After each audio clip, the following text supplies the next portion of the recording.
देखिए हम लोग क्वेश्चन क्या कहता है, क्वेश्चन कह रहा है कि सिद्ध कीजिए कि चक्रीय समानांतर चतुर्भुज आयत होता है। चक्रीय समानांतर चतुर्भुज क्या होगा? आयत ही होता है। इसके लिए क्या करना पड़ेगा? हमें सिद्ध करना है कि चक्रीय चतुर्भुज एक आयत है।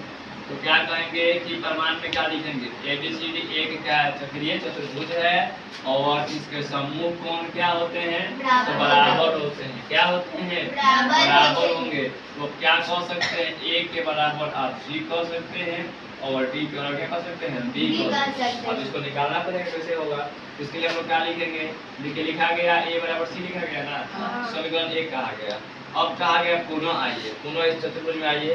फिर कहता है कि ABCD एक चक्रीय चतुर्भुज है तथा इसके सम्मुख कोण का क्या कहता है? योग 180 डिग्री होना चाहिए। तो सम्मुख कोण आप ये इसी को ले लीजिए, A और किसी को ले लीजिए, C को ले लीजिए, ठीक है।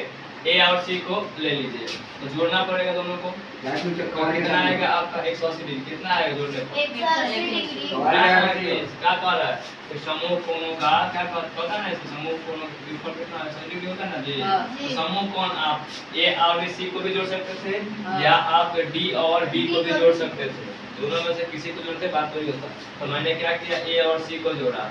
जोड़ने पर कैसे दिया? हमको पता है कि A बराबर C है। तो हम क्या करेंगे कि C को इस C को हटाकर वहाँ पर A रख देंगे क्योंकि आपस में बराबर है। अब यहाँ 180 डिग्री हो गया। A गए कितना हो जाएगा? 2 हो जाएगा। 2 इधर क्या कर रहा है? गुण ना करेगा, भाग करेगा ना जी। तो भाग के या तो 2 के 12 में 18 9 बार में आता है। तो 9 0 को रख लीजिएगा। कौन A का मान क्या हो गया आपका? 90 हो गया। आगे बढ़ेंगे तो कहता है कि समीकरण 2 पर ध्यान दीजिए।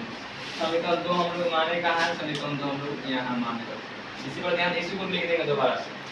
लिखा गया यहाँ को। हमने A का मान यहाँ निकाल रखा है, तो A का मान यहाँ पुट कर देंगे, A को हटा देंगे। 90 हो गया, 80 का 80 ग्राम है। इन्हें 90 जोड़ डाल देगा, करेगा हटाएगा। 80 में से 90 घट जाएगा तो फिर 90 ही आएगा। तो C का मान क्या हो गया? 90। जिस प्रकार हम A और C का मान 90 निकाले हैं उसी प्रकार हम B और D का मान भी 90 निकाल सकते हैं। अब A से का हमारा सीधी का हो गया कि चक्रीय समानांतर चतुर्भुज एक क्या होता है? आयत। बोलिए, क्लियर?